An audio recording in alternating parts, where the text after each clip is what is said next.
Hi guys नमस्ते पुणी थे नुआ ब्लॉग रे स्वागत करछि। तो फाइनली गाइस मु नियमगिरी हिल रे पहुंच जाइछि टॉप रे। तो फाइनल देख पारथिबे एटा होछि गुंपा हला देखो छी आपण मनको गुंपा एटा।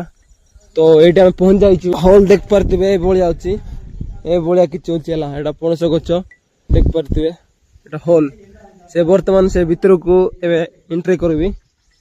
तो भाई आज पूरा बहुत बढ़िया मौसम करछि बहुत बढ़िया पवन होछि से बढ़िया होछि जगह आज। तो एंट्री करवा आबे वर्तमान चलो भाई। तो हॉल देख पारथिबे इट्रो एंट्री करछि।